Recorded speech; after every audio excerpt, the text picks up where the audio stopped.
Good morning, good day, good afternoon. My name is Alexander Moroz and I'm going to be your tutor during this video tutorial. During this video tutorial you will learn how to 3D model and basically how to create basic 3D model from whatever you see and bring it to 3D space, 3D world. And I'm going to teach you how to do so in a software that's called 3ds Max. And 3ds Max is the leader, industry leader in 3D. Film companies, effect companies, game companies using this software for their 3D needs. So today you will learn how to basically use the software, how to create a model step by step. This video tutorial will be for the total beginner and I'm going to go ahead and teach you step by step. So it's absolutely gorgeous tutorial for the beginners, okay? And we are going to create today a photorealistic fan, and actually this is a 3D rendering that was done by me, so this is the end product, but it's textured. And during this video tutorial I'm not going to teach you how to texture the model, a 3D model, but you will learn how to create this 3D model. I probably will release 2 more tutorials which will be available at Moroz Academy, how to texture this model and how to animate this model and how to set the light on this model. So it's going to be 2 different individual tutorials, but during this course you will learn how to model. Alright, so here's the basic introduction, and I'm assuming that you went to Google and you search for the 3ds Max and you download the trial version, which is 30 days, good as a full version, and you can use it for 30 days trial with all features. Just Google it. And by the way, this video tutorial will be good for any 3ds Max Studio or 3ds Max design softwares. Why? Because I'm going to discuss today basics or a core of 3ds Max software. So I'm going to use the tools that is available, as I remember, from 3ds Max 5.0, which back in 2004, and throughout 3ds Max 6, 7, 2008, 2009, 2010, 2011, 2012, all those tools were there. So it's basic, a core of the 3ds Max software.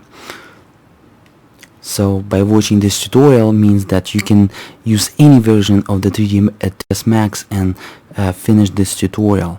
And basically when you're going to finish this tutorial you will get skills in 3D, and after this tutorial you will have ability to create anything what you see in real life into 3D world. And I'm assuming if you're watching this video tutorial over the YouTube channel, please thumbs up for every single part. It's going to be a multiple part tutorial because the YouTube limitation is going to be about 15 minutes each part. And also, if you like this tutorial, please subscribe for more cool video tutorials in 3D, graphic design, web developing and programming. So basically we're going to use this image as a reference, and I'm going to include this as a reference file so you can download it and kind of look at it, and this image as a reference where we're going to model the connector. So as you can see, I kind of took this image and then I kind of add something to it by myself, like I make it clear. But how to make 3D model clear, like a glass, and set the lights, as again it's not going to be available during this video course, but it will be available during another video course which will be 3ds Max texturing video tutorial for the beginners from me. I will include all the description in the video description if you're watching this video over the YouTube.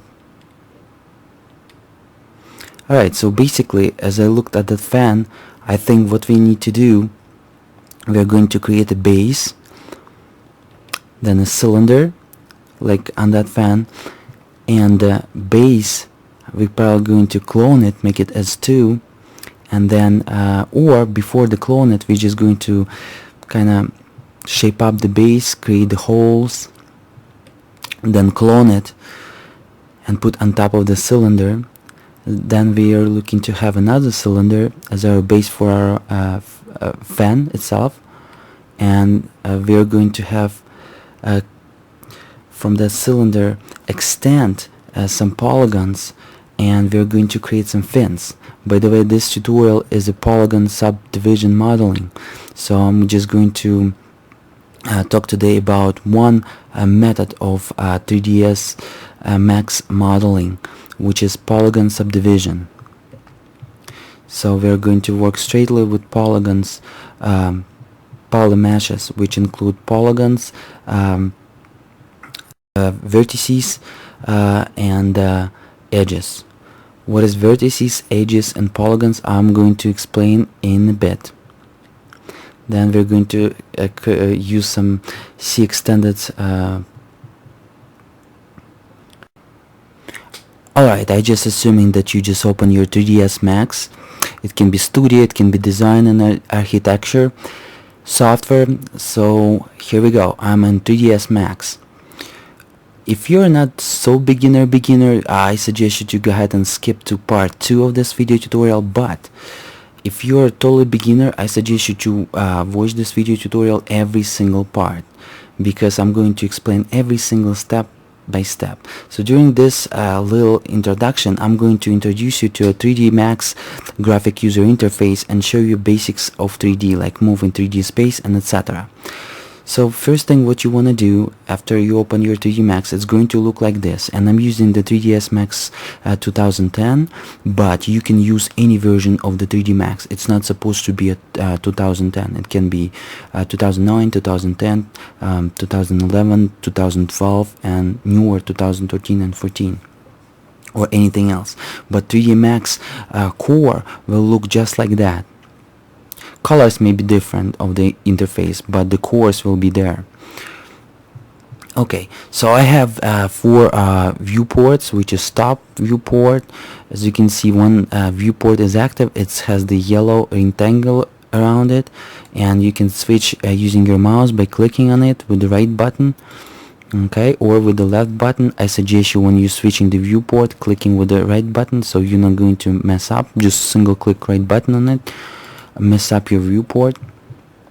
Okay, we have some tools like primitives over here.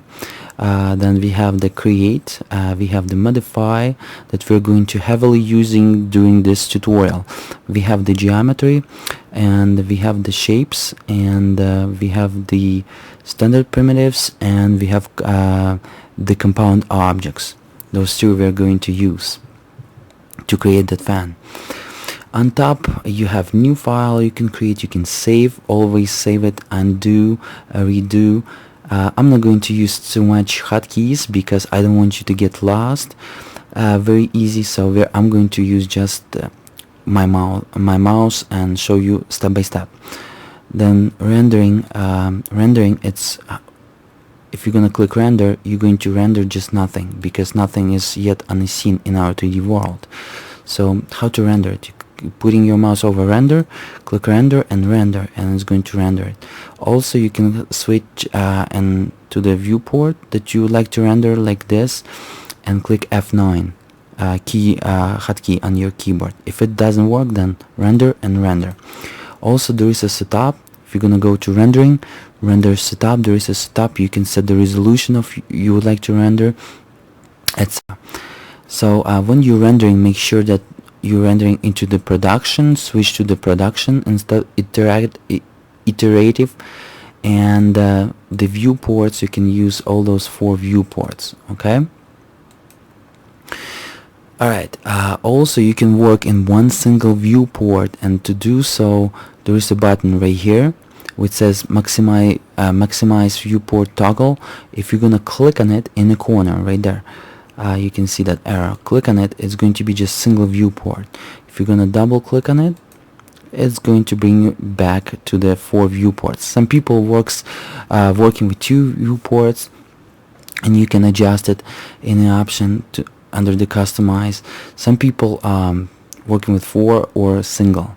I'm going to use as basic as 4 for you in this video tutorial, so you're not going to get lost easy. Alright, let me go ahead and create basic shape.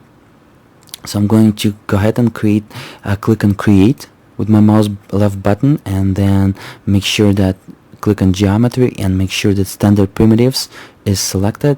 Then I'm going to use the box, click on it, and using on the top viewport, click my left mouse button, scroll it, release it, and move my mouse a little bit to make some depth to that box, and click on my mouse again, and I'm going to have a box, as you can see. Alright, so we have the box. First thing what I would like you to do, go ahead and over here when it says perspective smooth plus highlights, click on it and select the edge faces.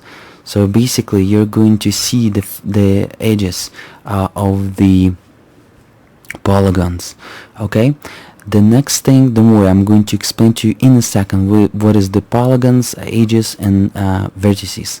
The next thing what I want you to do, I would like you to get used with your camera. If you're going to click left mouse of your button and click on the pen view icon here, and then with left mouse of your button you can move your camera on a perspective view or in other view like top view, front view, etc. Okay, to zoom in you can use your third mouse button. Make sure you selected the view which you're working with, or you can use this icon right here which says zoom. Click on it and left mouse button, you can zoom in if you're on a laptop. Okay, the next thing, click on modify, and under the box we would like to convert this box